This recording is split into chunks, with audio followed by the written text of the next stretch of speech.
ঐতিহাসিক এই Genghis Khan স্ট্যাচুর পাশে আমি প্রতিজ্ঞা আবারও করছি, আপনারা আমার পছন্দের প্যানেলকে যদি ভোটে নির্বাচিত করেন, আমি অবশ্যই এই সংসদ যতদিন কার্যকর থাকবে, ছাত্র শিবিরের সংসদ, ঢাকা বিশ্ববিদ্যালয় থেকে আমি 100% স্পন্সরে একজন ছাত্র প্রতি বছর একজন ছাত্রীকে অস্ট্রেলিয়াতে লেখাপড়া করার জন্য আনবো। আজ নতুন করে আবারও বলছি, এই সংসদ যতদিন কার্যকর থাকবে ততদিন ঢাকা বিশ্ববিদ্যালয়ের ভেতরেই দুটো ক্যান্টিনে পুরো মাস ব্যাপী সবসময় সকালের ছাত্র ছাত্রীদের জন্যেই সকালের ফ্রি নাস্তার ব্যবস্থা আমি বনি আমিন করে দেব।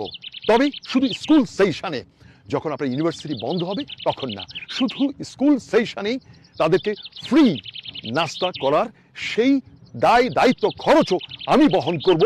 এই সংসদ যতদিন, ছাত্র শিবিরের সংসদ যতদিন কার্যকর থাকে, প্রিয় বন্ধুরা, আমার কথা এটা কোনো হেয়ালিপনা নয়। আমি এই জগতে জন্ম নিয়েছি শূন্য হাতে এই জগৎ ছেড়ে যাওয়ার জন্যে। আমার শুধু কবরস্থ করার জন্যেই যে পরিমাণ টাকা, সেই পরিমাণ টাকা আমার সন্তানদের আমি দিয়ে গেছি, আর আমি শূন্য হাতে চলে যেতে চাই, দিয়ে যেতে চাই। আমি চাইবো ছাত্র শিবিরকে ডাকসু নির্বাচনে এবার আপনারা নির্বাচিত করে ঢাকা বিশ্ববিদ্যালয়ের অঙ্গনকে আপনারা পরিবর্তন করুন এবং ছাত্রীদেরকে নিরাপত্তা দিন।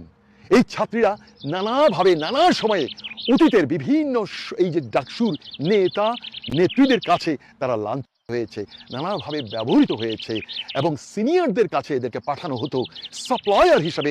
এই ডাকসুর অতীতের প্রতিটি সংসদ, আমি আবারও বলছি,